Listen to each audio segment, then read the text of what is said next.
Hola y bienvenidos a otro episodio de India y la Izquierda Global. Si eres nuevo en el programa, no olvides suscribirte. También puedes considerar hacerte miembro de YouTube, mecenas o donar una pequeña cantidad a través del enlace en la descripción. Pero, como mínimo, mira el programa, dale a me gusta, compártelo y comenta. Sin más preámbulos, déjame dar la bienvenida a nuestra invitada de esta noche, la profesora Aviva Chomsky. Professor Chomsky es noble escritor y emperengsta etzem arclensi.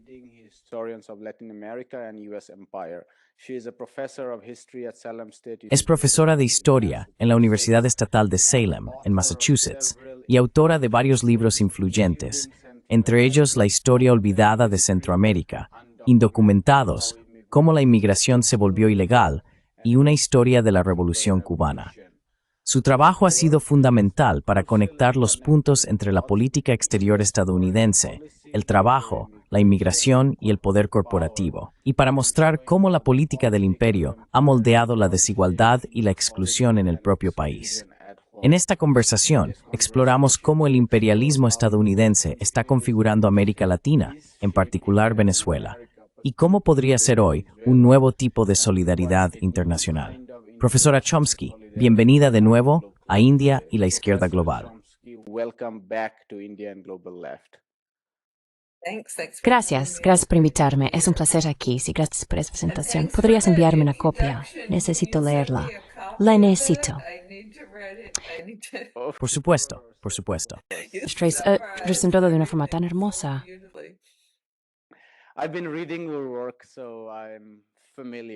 He estado leyendo tu trabajo, así que estoy familiarizado con parte de él, e intenté hacerlo lo mejor posible. Pero quería empezar con la escalada de Estados Unidos en el Caribe, especialmente contra Venezuela. Estamos viendo al grupo del Ford, el buque de guerra más grande de Estados Unidos, llegar bajo el Comando Sur. Esto sigue a un ya enorme despliegue en la zona, que incluye una gran expansión en Puerto Rico, desde donde se está llevando a cabo gran parte de la escalada en el Caribe. Como historiador del imperio estadounidense, como ciudadano estadounidense, y como alguien que conoce el imperialismo de Estados Unidos en la región, ¿cómo te sientes respecto a este despliegue?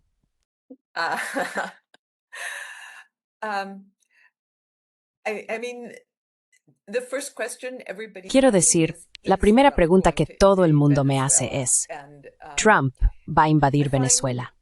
Y me parece que las tendencias generales de Trump no son difíciles de entender o predecir, pero las acciones cotidianas de la administración Trump a veces son muy difíciles de comprender y prever. Así que predecir el futuro siempre es un desafío, porque hay muchos factores diferentes implicados. Eso es lo que hacemos los historiadores. Analizamos todos los factores que intervienen en cómo ocurre la historia. Pero con tantos factores en juego, no puedo responder a la pregunta, ¿Trump va a invadir Venezuela?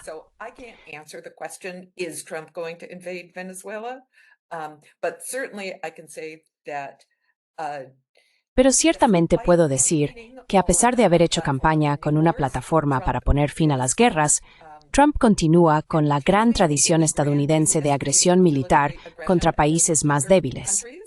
No hay ninguna administración en la historia de Estados Unidos a la que pueda señalar que no haya participado en esa tradición. Ya sabes, hemos estado bombardeando los barcos pesqueros venezolanos o pequeñas casi en el Caribe y el Pacífico Occidental, sino que no vemos Venezuela y Somalia.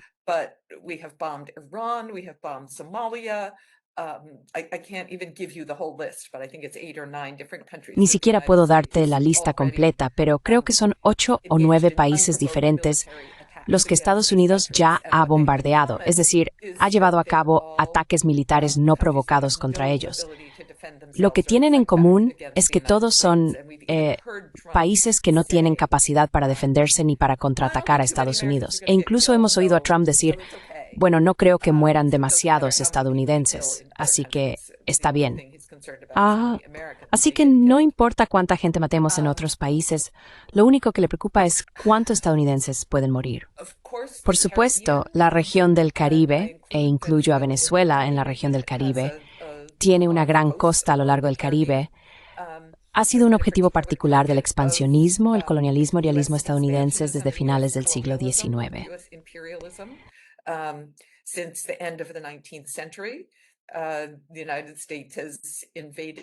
Estados Unidos ha invadido muchos países: México, Cuba, Puerto Rico, Nicaragua, Haití, la República Dominicana, Panamá y Colombia.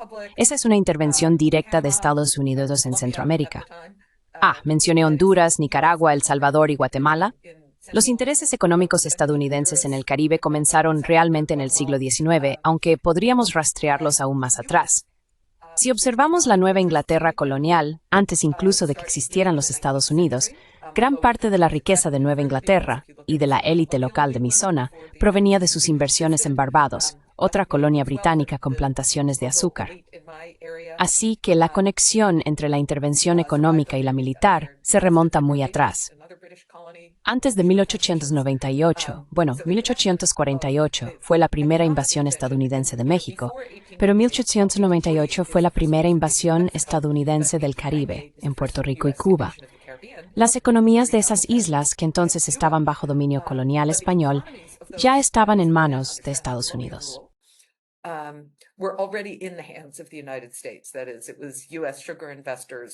Es decir, fueron los inversores azucareros estadounidenses quienes básicamente controlaban la economía, la mayor parte de las economías de esos países. Así que eran colonias económicas de Estados Unidos, aunque seguían siendo colonias políticas de España. Y como sabes, la creación de lo que se conoce como las repúblicas bananeras bajo la United Fruit Company en Centroamérica fue responsable de varias intervenciones militares estadounidenses en Guatemala y Honduras para proteger los intereses de los inversores estadounidenses.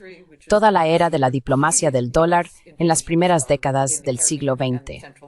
Es entonces cuando vemos repetidas invasiones estadounidenses en el Caribe y Centroamérica y largas ocupaciones en Haití, la República Dominicana y Nicaragua, muy claramente bajo la justificación de, ya sabes, la doctrina Monroe de 1823, poco después de la formación de Estados Unidos, que básicamente decía que Estados Unidos intervendría en cualquier lugar de América Latina para evitar intervenciones europeas.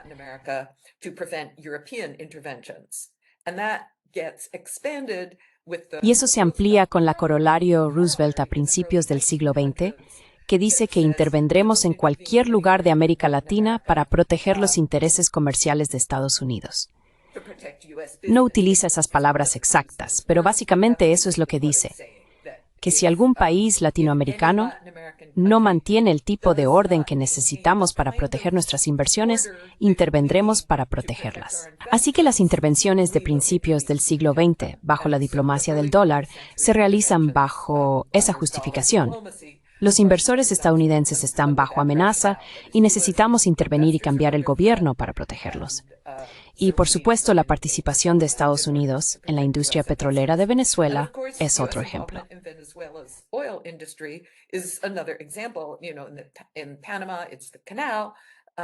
Sabes, en Panamá está el canal, pero también la industria bananera.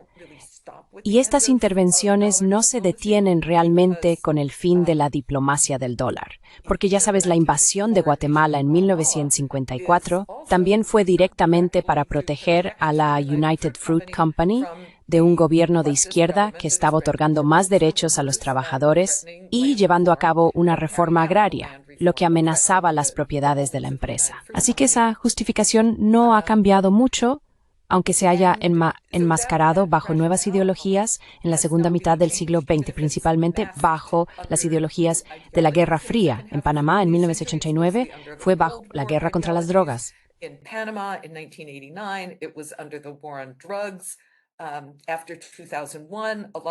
Después de 2001, muchas de nuestras intervenciones se han justificado como parte de la guerra contra el terrorismo. Y en Venezuela, Trump está utilizando tanto las drogas como el terrorismo como, ya sabes, la seguridad nacional siempre ha estado ahí, pero especialmente después del 11 de septiembre se ha convertido en una forma realmente poderosa de alinear a la población estadounidense, porque la protección de los intereses empresariales de Estados Unidos no es necesariamente una operación de propaganda ganadora para que la población estadounidense apoye estos esfuerzos militares. Pero la seguridad nacional parece ser la que consigue que la gente se alinee en Estados Unidos. No sé, ¿he respondido a tu pregunta? No, por supuesto. Me preguntaste cómo me sentía, así que te dije cómo pensaría, no cómo me siento. Pero me siento enfadado. Claro. Me pregunto cómo piensas sobre el momento actual en su especificidad, dado que has expuesto una historia muy breve. Mucha gente está pensando, o al menos mucha gente lo está haciendo, en qué hay de nuevo ahora, y se han dado muchas explicaciones, empezando por el fracaso de Trump en Palestina, su incapacidad para poner fin a la guerra por poderes de la OTAN en Ucrania y otro intento fallido en Irán. Una explicación es que, dados estos fracasos en otros lugares y dado que comprende el poderío militar del imperio estadounidense sobre América Latina, quiere desviar la atención, llevando a cabo algún tipo de ataques rápidos. La otra explicación es la propia inversión ideológica de Marco Rubio y Stephen Miller dentro de la administración Trump.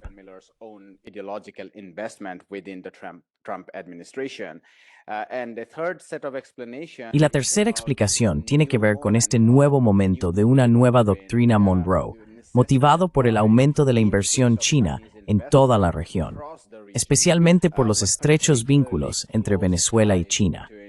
Es decir, conocemos las cifras del comercio de petróleo, que han aumentado enormemente entre China y Venezuela, pero no se trata solo de comercio. Existen lazos estrechos entre las empresas chinas, las compañías petroleras del noreste de China y Venezuela. Me pregunto, ¿cuáles son tus pensamientos sobre por qué la escalada está ocurriendo en este momento? No quiero decir que la escalada en sí sea nueva. En muchos sentidos, lleva tiempo desarrollándose. La gente ha hablado de 2015, cuando Obama declaró a Venezuela una amenaza para la seguridad nacional. Pero aún así, tengo curiosidad. Tú, como historiador, ¿cuáles son algunas de las cosas que crees que probablemente sean nuevas o que apunten hacia el futuro?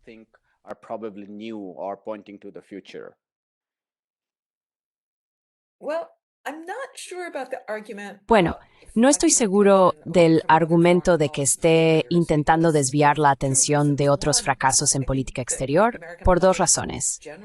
Primero, creo que el público estadounidense en general no es muy consciente ni está muy interesado en la política exterior.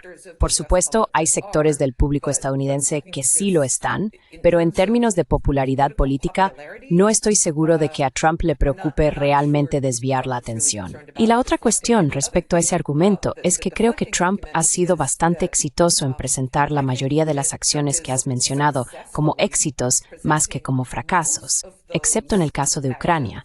Pero incluso ahí, creo que la preocupación del público estadounidense por Ucrania es bastante baja en general.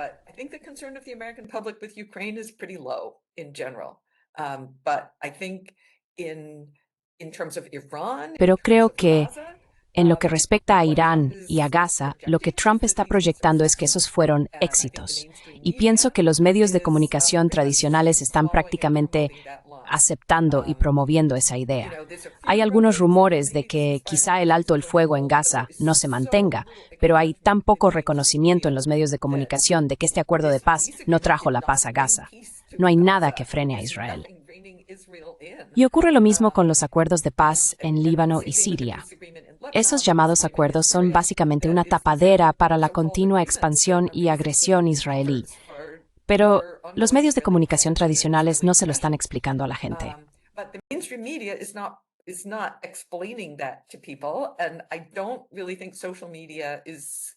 Y realmente no creo que las redes sociales estén cumpliendo el papel que tuvieron en los primeros meses de la invasión de Israel a Gaza. Ayudar de verdad a la gente a entender lo que está ocurriendo. Creo que para un gran sector de la población estadounidense todo se ha vuelto demasiado complicado. Hay un alto el fuego, así que ya no tengo que preocuparme por eso. Así que no estoy seguro de que la idea de desviar la atención tenga mucho sentido. Ciertamente, la derecha, ya sabes, el sector de Marco Rubio dentro de la coalición de Trump, Y por supuesto, la administración Trump es una coalición de distintos intereses. No todos persiguen los mismos objetivos. Pero diría que está la facción de Marco Rubio, que es abiertamente anti-Maduro, anti-Cuba, y se sitúa en esa mentalidad de, ¿querías decir Venezuela? Quiero decir, son anti-Cuba. Pero, ¿querías decir Cuba o Venezuela? Bueno, anti-Maduro. No dije Venezuela, dije anti-Maduro. Anti-Venezuela.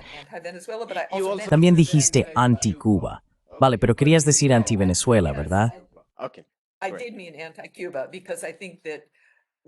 Sí quise decir anti-Cuba, porque creo que la preocupación de Rubio por Venezuela proviene de su ideología anticubana. Así que Venezuela es solo una extensión de Cuba, para él, para Rubio y los de su calaña. No solo Rubio como individuo, bueno, sí, Rubio como individuo, pero también su grupo, o como se le quiera llamar. Y luego creo que está la facción de Pete Hegseth, que es algo así como somos la nación guerrera. Cualquier agresión que hagamos es buena, porque demuestra lo belicosos que somos. Y eso es lo que queremos. Así que sí creo que existen al menos esos dos conjuntos de intereses y voces dentro de la administración Trump.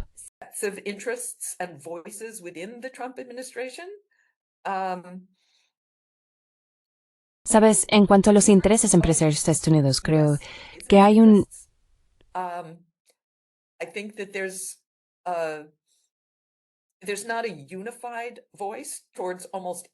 No hay una voz unificada en casi ninguna de las políticas de Trump, ya sean los aranceles o las políticas de inmigración draconianas.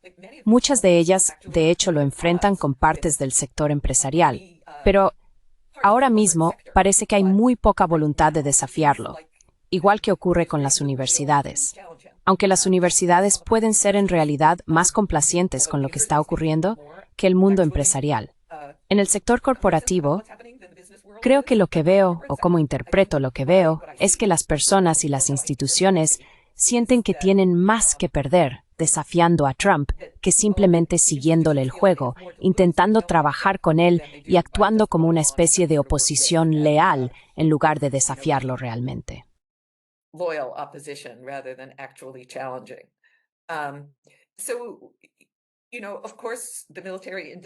Ya sabes, por supuesto, el complejo militar industrial siempre se beneficia de la guerra. Incluso el sector de los combustibles fósiles tiene intereses mixtos. Chevron mantiene una relación continua con Venezuela que podría verse perjudicada. Muchas de las empresas de combustibles fósiles también han invertido mucho en energías alternativas. Así que las políticas climáticas de Trump, aunque promueva los combustibles fósiles, la industria de los combustibles fósiles es ahora más que solo combustibles fósiles. Así que sí, creo que hay mucho en juego en cuanto a los intereses corporativos, algunos de los cuales podrían beneficiarse de una intervención estadounidense en Venezuela y otros que probablemente estén muy en contra de cualquier intervención estadounidense allí. Sí.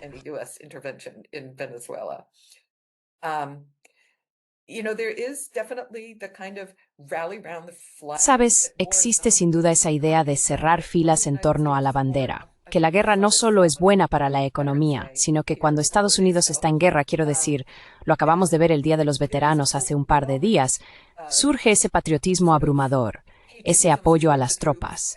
Y ya sabes, quizá algunos de estos sectores sientan que la guerra es una buena distracción. No tanto de otros fracasos de política exterior, como decías, sino de todo el caos interno que está ocurriendo. Y que, bueno, si vamos a la guerra, entonces todo el mundo volverá a unirse en torno a la bandera y, ya sabes, a apoyar a las tropas. Podría ser. En cuanto a las cuestiones geopolíticas más amplias que mencionas, como las relaciones con China, sí creo que la administración Trump ha demostrado repetidamente estar muy dispuesta a recurrir a medidas extraordinarias para asegurarse de que todo el mundo se alinee.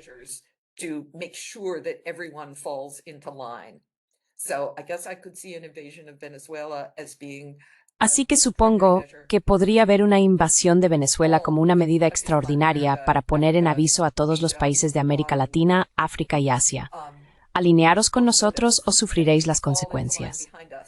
Y ya sabes, Parece que Israel se ha convertido en el aliado perfecto de Estados Unidos en esta postura de no nos desafiéis porque controlamos el mundo. Así que esta idea de que ahora vivimos en un mundo unipolar, y aunque económicamente, por supuesto, Estados Unidos sigue siendo increíblemente rico, pero que militarmente Estados Unidos se saldrá con la suya pase lo que pase. Así que supongo que podría haber una invasión de Venezuela como algo que serviría a ese propósito para la administración Trump.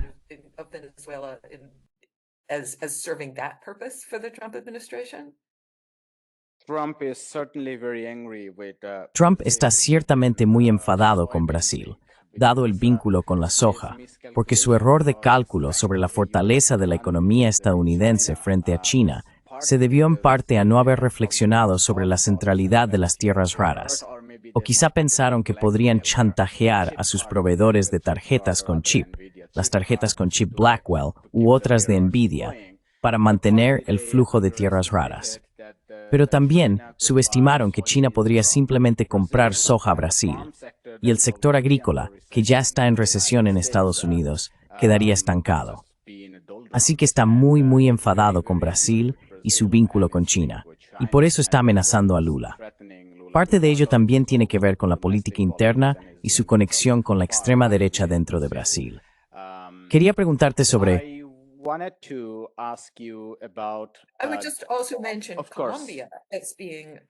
También mencionaría a Colombia como un actor en todo esto, porque creo que hay una oposición abrumadora a la intervención militar estadounidense en toda América Latina. Los latinoamericanos ya han pasado por esto y conocen la historia, aunque la gente en Estados Unidos no. Pero creo que la ira de Trump hacia Gustavo Petro en Colombia es otra pieza de este rompecabezas. Ver a gobiernos como el de Lula en Brasil o el de Petro en Colombia como ejemplos de no alinearse con Estados Unidos y de seguir distintos tipos de políticas internas y exteriores. Eso se percibe como un desafío sencillamente inaceptable desde la perspectiva de Estados Unidos.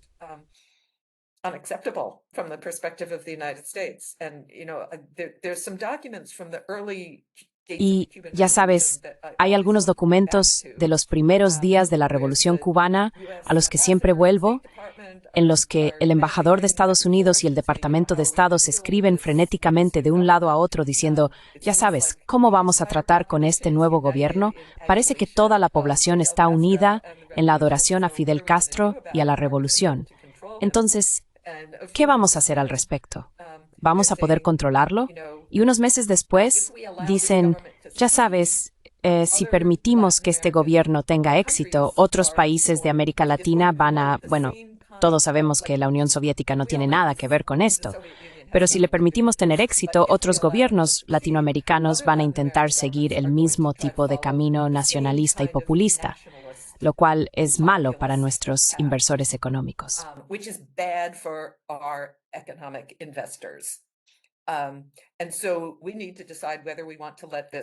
Así que tenemos que decidir si queremos permitir que esto ocurra, porque si lo hacemos, hay una amenaza, la amenaza de un buen ejemplo, la amenaza de que otros países latinoamericanos hagan lo mismo. Así que el deseo, esa necesidad percibida de aplastar cualquier mínima oposición, supongo que la veo tanto en la política exterior como en la interior. ¿Por qué resultan tan amenazantes las protestas universitarias? ¿Por qué hay que movilizar a todo el país para aplastar a un grupo de estudiantes? Es como si dijeran, no te atrevas a mostrar ninguna oposición.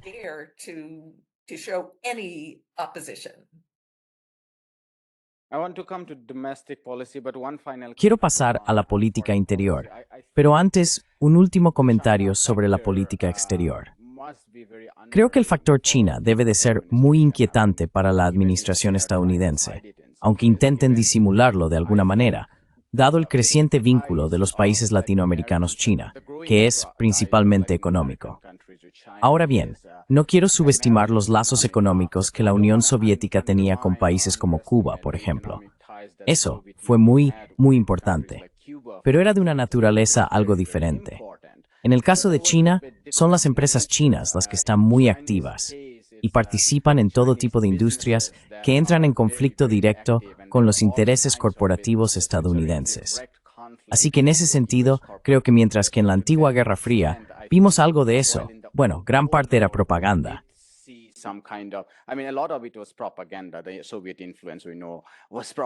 Sabemos que la influencia soviética fue propaganda, en la medida limitada en que tuvieron alguna influencia.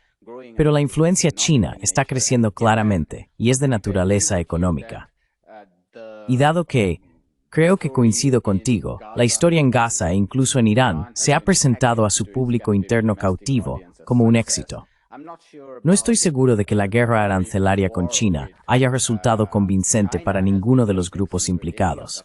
Es decir, sin duda las empresas que han sufrido, o el sector agrícola que lleva tiempo padeciendo, o los ciudadanos estadounidenses en general, mi intuición es que lo han visto con claridad, que Estados Unidos ha perdido en esta guerra económica.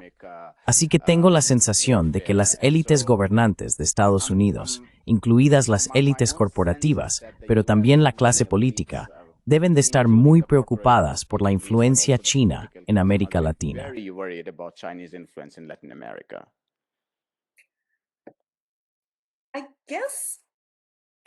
Supongo que a cierto nivel tiene sentido, pero a otro nivel no logro comprender qué se quiere decir con la amenaza de China.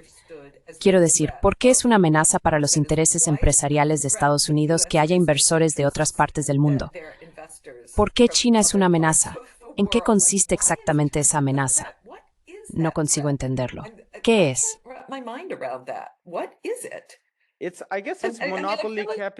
Supongo que se trata de capital monopolista.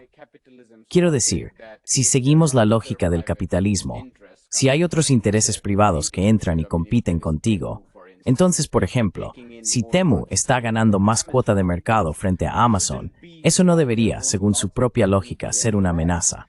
Pero dado que las corporaciones estadounidenses han estado operando como monopolios en América Latina, o al menos aspiran a hacerlo, no es difícil imaginar por qué lo ven como una amenaza.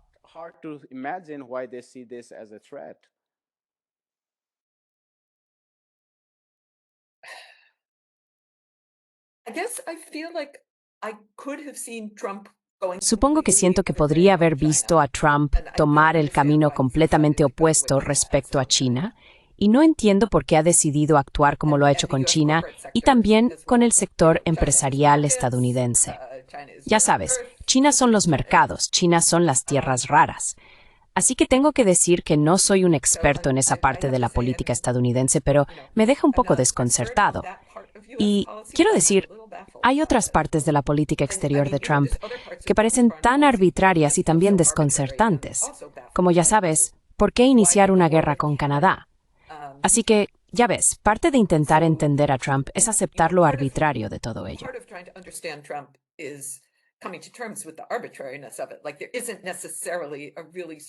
Es como si no hubiera necesariamente una lógica muy sólida del punto A al punto B, como la que existía en 1954 en Guatemala. Ya sabes, está la United Fruit Company, están las conexiones de la United Fruit Company con el sector de política exterior de Estados Unidos. Está esa campaña de propaganda, puedes trazar todas las líneas y ver exactamente cómo los intereses empresariales influyen en la política exterior estadounidense, ¿no? Pero en cuanto a iniciar una guerra arancelaria con Canadá, quiero decir, quizá en el futuro podamos trazar esas líneas, pero ahora mismo no las veo, y tampoco las veo realmente con China.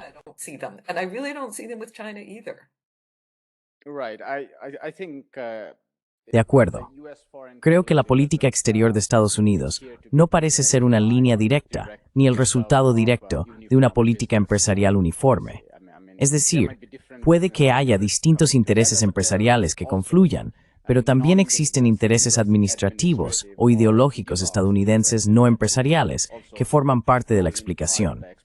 Por ejemplo, Canadá, o incluso Corea del Sur y Japón. Mi análisis general es que se trata de una especie de tributo imperial que intentan o pensaban que podrían extraer en un momento en que el imperio se encuentra bajo una enorme presión. Presiones fiscales, presiones sobre el servicio de la deuda de bonos y así sucesivamente. Así que pensaron que mediante la coerción podrían extraer más. Todas esas inversiones forzadas de Corea del Sur y Japón, algunas de las cuales son en realidad insostenibles, quiero decir, agotarían el mercado de divisas de Corea del Sur, Por ejemplo, si 350.000 millones fluyeran hacia Estados Unidos en unas pocas tandas. Pero bien, pasemos a... Let me just say one more thing about, Déjame decir una cosa más porque has mencionado a los ideólogos y creo que eso forma parte de la complejidad de lo que está ocurriendo ahora mismo en la derecha estadounidense y en el Partido Republicano. Las tensiones entre los ideólogos y los intereses. Y creo que la inmigración es otro ámbito en el que podemos ver esto. Los ideólogos dicen, detengamos toda inmigración. Y los intereses dicen, no, necesitamos inmigrantes. we have to pretend that we want to stop all immigration. Esa era exactamente mi siguiente pregunta. De hecho, quería pasar a la política interna de Estados Unidos.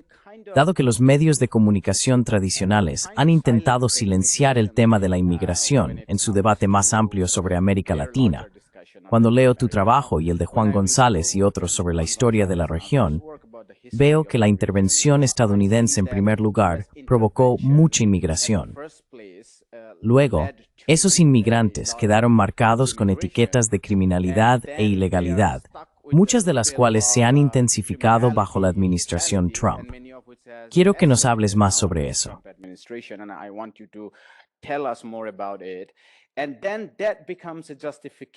Y eso se convierte en una justificación, bajo el pretexto del narcoterrorismo y demás, para llevar a cabo nuevas operaciones de cambio de régimen, que volverían a desestabilizar esas regiones y crear esos bucles.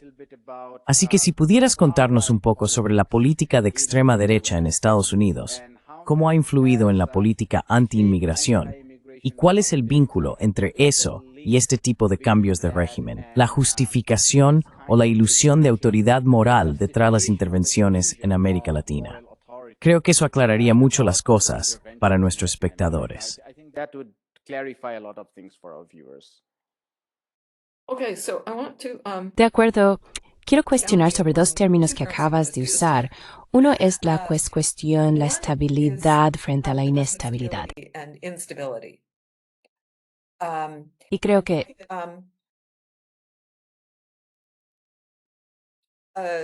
If you look at the history of Central America, si observas la historia de Centroamérica, por ejemplo, Estados Unidos a menudo ha impuesto dictadores, así que Estados Unidos interviene porque dice, oh, hay inestabilidad, no podemos tener inestabilidad, pero también interviene cuando hay mucha estabilidad para desestabilizar. Así que no creo que Estados Unidos tenga un interés general en la estabilidad, tiene un interés general en un determinado conjunto de políticas económicas. Y a menudo esas políticas económicas cambian. Ya sabes, si son políticas extractivistas que favorecen la inversión extranjera sobre la población local, que es el tipo de política que Estados Unidos ha aplicado a lo largo de todo el siglo XX y XXI. Es decir, ha habido una verdadera coherencia ahí. Estados Unidos quiere promover la estabilidad, porque quiere continuar con esas políticas, pero esas mismas políticas provocan inestabilidad. but those policies themselves cause instability. So, and then the United States intervenes. Entonces, ya sabes, Estados Unidos interviene. Creo que debemos tener cuidado con el término estabilidad. Casi no significa nada. ¿Estabilidad para qué? ¿Qué tipo de estabilidad? El otro término del que quería hablar, mencionaste cómo la intervención estadounidense provoca un aumento de la inmigración, la criminalidad, la ilegalidad, y solo quería desentrañar un poco eso. Diría que no es necesariamente la intervención militar estadounidense directamente la que provoca un aumento de la inmigración, sino que en ciertos momentos históricos, especialmente a finales del siglo XX, es el aspecto económico. La intervención estadounidense respalda la presencia económica de Estados Unidos en, digamos, Centroamérica y el Caribe. In, say, Central America and the Caribbean. And U.S. economic presence. Y la presencia económica de Estados Unidos no es necesariamente la intervención militar en sí. Así que si miramos a El Salvador y Guatemala en los años 80, es la intervención militar la que está expulsando a la gente de sus hogares. Y como son refugiados de guerra que huyen de la intervención militar, ya sea directa, indirecta, o simplemente patrocinada por Estados Unidos, sin la presencia de tropas estadounidenses.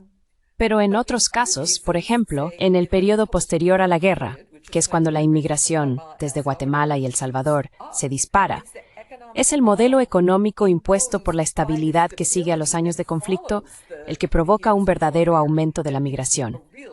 Y bueno, podemos decir lo mismo, por ejemplo, de la migración mexicana a lo largo del siglo XX.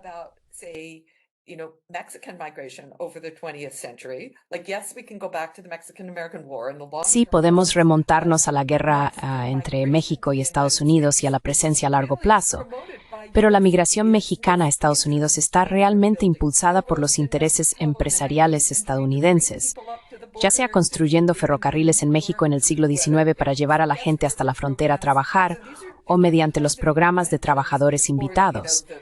Así que se trata de distintos tipos de intervenciones, o, ya sabes, de la maquiladora, el programa de industrialización fronteriza de los años 60, que atraía a la gente a la frontera y luego creaba empleos y condiciones de vida horribles para ellos allí.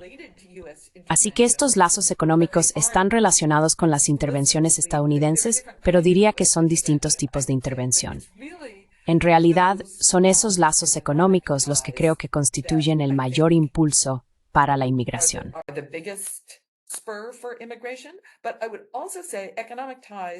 Pero también diría que los lazos económicos, el tipo particular de relaciones económicas que Estados Unidos mantiene con América Latina, crean una necesidad de trabajadores explotables en Estados Unidos. Y esto es lo que yo llamo la paradoja moderna de la migración. A medida que los trabajadores adquieren derechos en Estados Unidos, la necesidad de mano de obra explotable, el impulso por obtener beneficios gracias a un mayor acceso a esos trabajadores, y no solo trabajadores explotables, sino también impuestos bajos y las condiciones que acompañan la falta de regulación, los impuestos bajos, la ausencia de supervisión ambiental, ha llevado a los inversores estadounidenses a aumentar su inversión en, por ejemplo, la industria en América Latina, ya sabes, la industria de la subcontratación, y no solo en América Latina.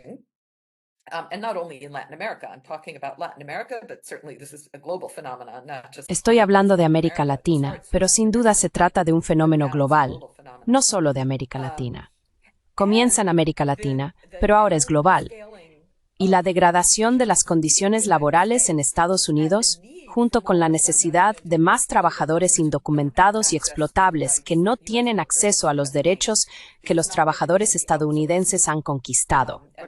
Porque no todo puede externalizarse, especialmente los servicios y la agricultura, que son precisamente los sectores donde hay una gran demanda de trabajadores migrantes. Y la migración también, dices que fomenta la ilegalidad, pero en realidad lo que impulsa, y yo intentaría claramente distinguir entre...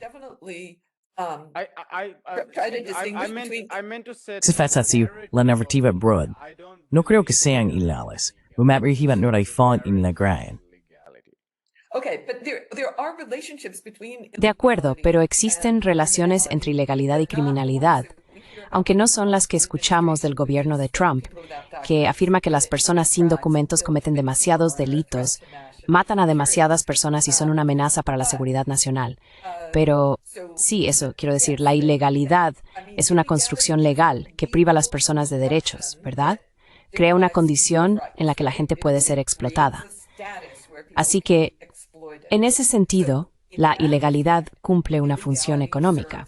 También cumple una función política e ideológica porque, bueno, alimenta esa idea de amenaza a la seguridad nacional, unámonos en torno a la bandera. Esas personas ilegales son un peligro y una amenaza.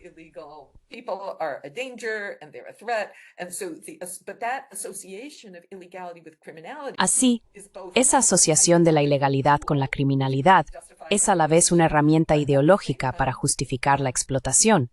Y al mismo tiempo es cierto que la creación de un sistema de ilegalidad ha convertido la migración en algo extremadamente peligroso y extremadamente lucrativo.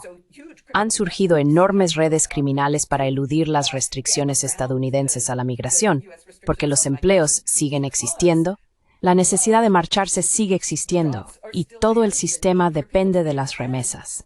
Es decir, todo el sistema de ajuste estructural neoliberal en Centroamérica depende de las remesas procedentes de Estados Unidos. Y ese es el proyecto que Estados Unidos está promoviendo en Centroamérica. And that's the project that the United States is promoting in Central America. And it can only survive, like the only thing preventing Y solo puede sobrevivir. Es decir, lo único que impide otra revolución, o una serie de revoluciones, son las remesas. Así que ya sabes, a eso lo llamo la paradoja moderna de la migración. Pero luego, por supuesto, la narrativa de la ilegalidad y la criminalidad sirve para justificar todo el sistema. Sin embargo, es el propio sistema el que la crea y la hace tan difícil. Si Estados Unidos dejara de emplear todo su aparato de seguridad nacional contra los inmigrantes, y si despenalizara la inmigración, entonces se rompería el vínculo entre el contrabando, el narcotráfico, ya sabes, las redes criminales del norte de México. Se volvería mucho menos lucrativo y sería mucho más fácil atacar realmente a los cárteles de la droga y al propio tráfico de drogas. and drug smuggling itself. And what is your reading of ¿Cuál es tu interpretación de las secciones del mega movimiento en lo que respecta a su postura, al menos en apariencia, anti-intervencionista? Al mismo tiempo, sus opiniones sobre la inmigración y los inmigrantes son extremadamente repugnantes, realmente intolerables. Parecen pasar por alto este vínculo o simplemente no hablar de la conexión entre ambas cosas. ¿Cómo ves su política? Por un lado, dicen que no deberíamos intervenir en América Latina, que deberíamos retirarnos. Por otro lado, son extremadamente intolerantes o no reconocen el vínculo entre el neoliberalismo impuesto en la región y los patrones migratorios que se han desarrollado, los de los trabajadores inmigrantes dentro de la economía estadounidense. Son absolutamente ciegos a ello, o su ideología simplemente no lo reconoce. ¿Qué opinas? ¿Cómo ves su política? What are your thoughts? How do you look at their politics?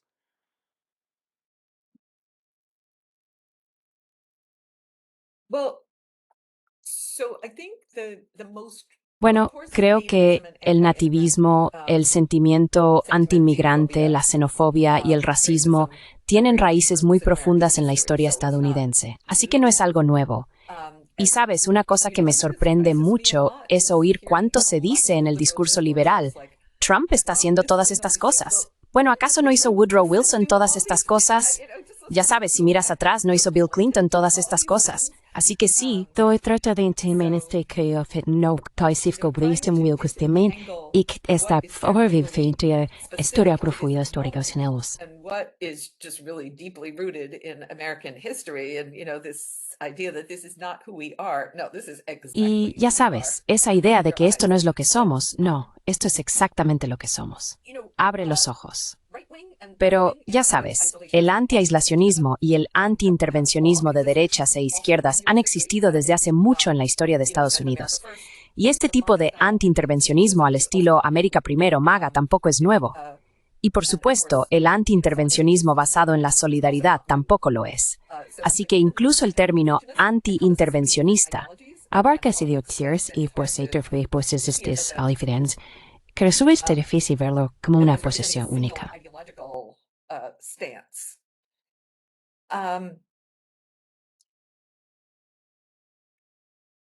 Y, sin más, at Twin Fro. I think a lot of what's happening in the United Creo States que now, in terms of gran parte de lo que está ocurriendo, gran parte de lo que está ocurriendo en Estados Unidos ahora en términos de inmigración, también puede verse como parte de un patrón de larga duración en la historia del país. En momentos, o más bien en periodos, de crisis económica en Estados Unidos, cuando la gente común tiene dificultades económicas, y este es uno de esos periodos, ¿verdad? Con la vivienda, la sanidad, la educación, la alimentación, una forma de entenderlo que sin duda es promovida tanto por demócratas como por republicanos, es a través de una narrativa racista. Bueno, es culpa de esa gente. Y ya sabes, eso ha adoptado distintas formas en diferentes momentos. and that has taken different forms in different times. Sometimes it has been just explicitly racist. Sometimes A veces ha sido abiertamente racista, a veces ha sido xenófobo, lo cual, ya sabes, es realmente difícil de separar del racismo, pero se ha enmarcado en términos de inmigrantes. Y creo que algunas de las cosas que ocurrieron hacia el final de la administración Biden realmente ayudaron a Trump a reforzar la narrativa MAGA.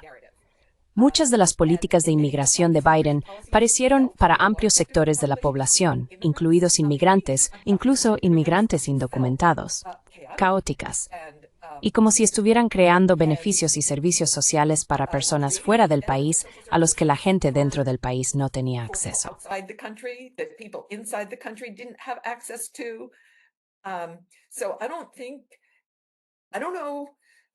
No creo que esa fuera la intención de la administración Biden, pero debieron de estar realmente ciegos para no ver que ese era un resultado probable de esas políticas.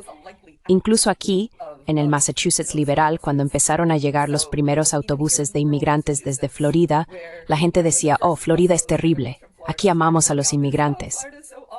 Pero después de meses y meses de dinero público destinado a refugios totalmente inadecuados en hoteles carísimos, el Massachusetts liberal empezó a decir, un momento, ¿qué está pasando aquí? Entonces,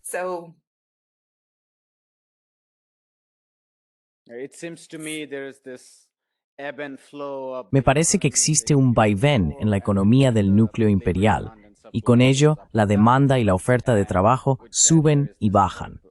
Y junto a eso, hay una especie de auge y declive del sentimiento y las políticas anti-inmigración.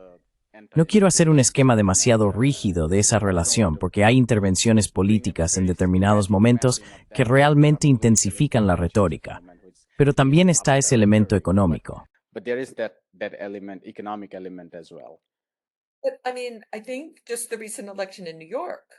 Pero quiero decir, creo que las elecciones recientes en Nueva York muestran hasta qué punto cuando la gente puede ver una forma alternativa de analizar lo que está ocurriendo y de buscar soluciones, pueden entusiasmarse mucho con ello. Y ya sabes, pienso en esto en términos de Make America Healthy Again, y en la especie de actitud de la élite liberal de, tenemos que seguir la ciencia, tenemos que seguir haciendo ciencia. Cuando la mayoría de las personas tienen experiencias tan terribles con el sistema médico, y ya sabes, yo formo parte de la élite privilegiada, pero mis propias experiencias con el sistema médico y la industria de los seguros son tan horribles, no es de extrañar que la gente quiera desconfiar de todo y diga, ya ves, los demócratas no se dan cuenta de eso.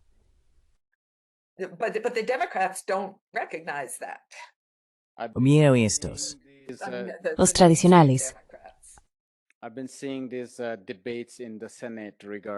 He estado viendo estos debates en el Senado sobre la ampliación de la ley de cuidado de salud a bajo precio, y resulta tan asfixiante en tantos niveles porque el conjunto de opciones que se presentan es muy limitado.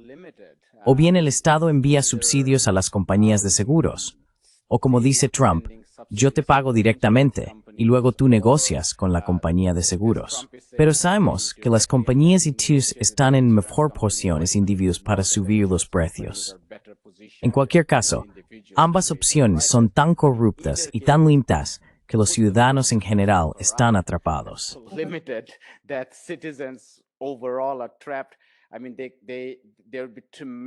Quiero decir, habrá un enorme aumento en el coste de la vida diaria si se eliminan estas subvenciones por un lado. Por otro lado, incluso con las subvenciones, en este sistema sanitario tan caro, no hay alivio. Así que es natural que mucha gente vea el sistema como corrupto. Entonces llegan los ideólogos y dicen, mira, es la intervención del Estado la que lo hace corrupto. No, cuando tenemos muchos ejemplos en todo el mundo donde la sanidad funciona en forma mucho más eficaz y a una fracción del coste.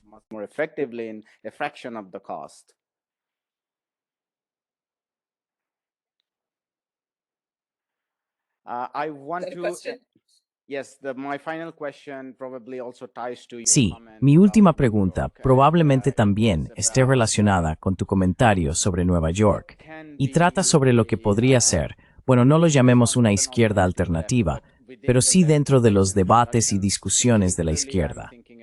Estoy pensando especialmente en Cuba y Venezuela, aunque también se podría pensar en Nicaragua. Mi pregunta es, ¿cómo ves los debates dentro de la izquierda en Estados Unidos? Porque parece que hay muchos puntos ciegos ahí. Algunos de los artículos que me enviaste para leer, de los cuales saqué mucho provecho, hablan de esto. talk about this. I mean, this the centrality of the U.S. Quiero decir, es la centralidad del imperialismo y la intervención de Estados Unidos, especialmente en aquellos países definidos como amenazas a la seguridad nacional. Y parece que una parte de la izquierda estadounidense no lo entiende. Así que, como alguien que forma parte de la izquierda en Estados Unidos, ¿cómo ves estos debates y cuál podría ser una forma de participación dentro de la izquierda internacional donde me parece una mejor comprensión del imperialismo estadounidense en el resto del mundo, o al menos en el resto de izquierda? Esa probablemente es mi última pregunta para ti. So that's probably my final question to you. Okay. I mean, in a way, I can almost Vale.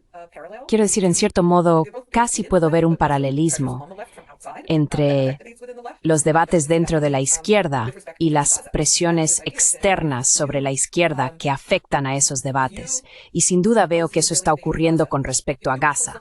Existe esta idea de que si te opones a la invasión israelí de Gaza, si te opones al concepto mismo del sionismo y de los estados etnonacionales, entonces eso significa que apoyas lo que ellos llaman terrorismo. Y así acabamos sintiendo que tenemos que apresurarnos a decir, bueno, por supuesto que no apoyo a ejércitos que matan niños, pero, ¿sabes? En los años 80 en Nicaragua creo que fue realmente fácil para la izquierda estadounidense entusiasmarse plenamente con la revolución sandinista, acudir en masa a Nicaragua y sentir esa sensación de que la gente allí intentaba crear algo nuevo, algo justo, algo que diera prioridad a la voluntad del pueblo.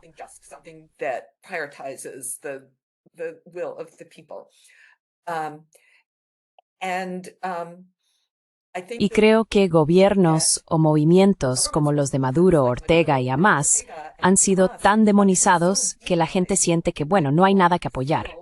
Así que, ya sabes, quizá la única solución sea que Estados Unidos o Israel o alguien tomen el control. Y creo que esa es una narrativa completamente falsa. Hay muchas voces, organizaciones y movimientos palestinos y muchas organizaciones y movimientos nicaragüenses que podemos apoyar. Pero también podemos oponernos al genocidio incluso si no hay ningún movimiento que apoyar. Así que creo que esa reacción instintiva de, bueno, me opongo al genocidio. Entonces eso significa que apoyas a Hamas. ¿Qué significa siquiera esa pregunta?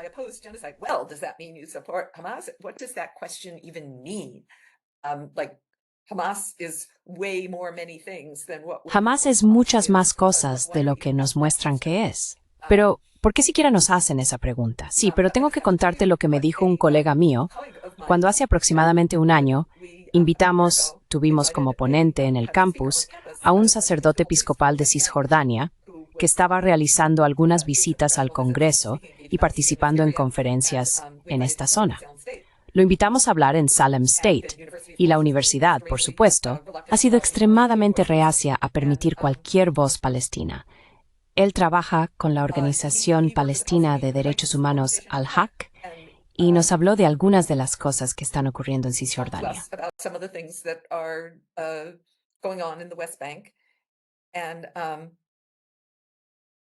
Y su propio apoyo a una solución de dos estados.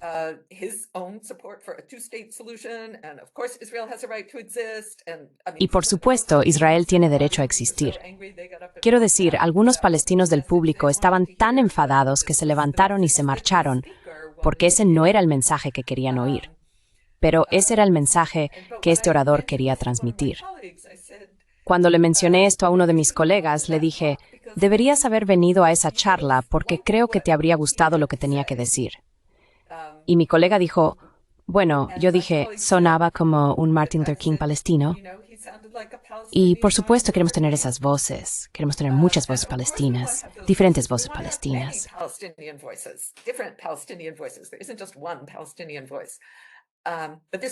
No existe una única voz palestina, pero esta voz en particular, pensé que a mi colega sionista le habría gustado escucharla. Y mi colega dijo, para decirte la verdad, después del 7 de octubre simplemente no tengo la capacidad para escuchar a un Martin Luther King palestino. Así que cuando nos enfrentamos a eso, ya sabes, ¿cómo podemos? Quiero decir, por supuesto que tenemos que seguir luchando, pero supongo que intento responder a tu pregunta sobre estas disputas en la izquierda.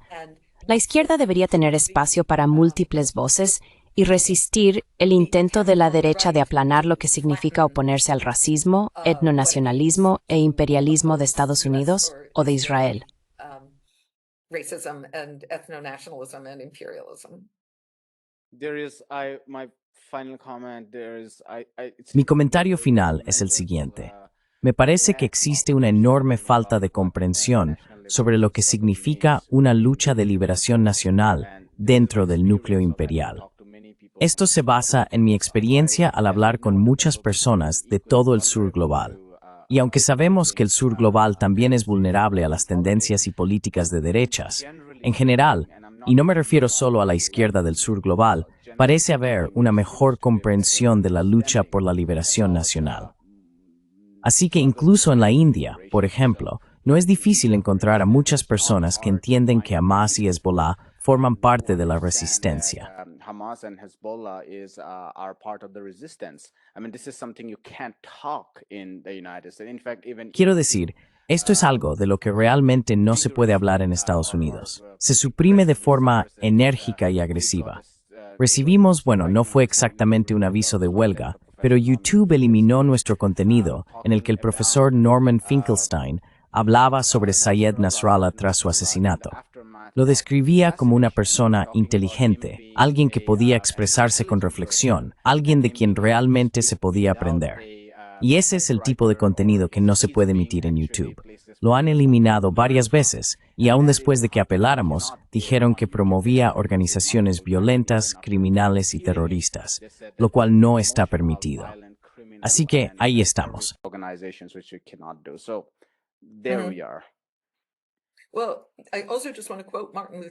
Bueno, también quiero citar a Martin Luther King, porque ya sabes, cuando dije que el orador que tuvimos era como un Martin Luther King palestino, el orador también dijo algo parecido a lo que dijo King.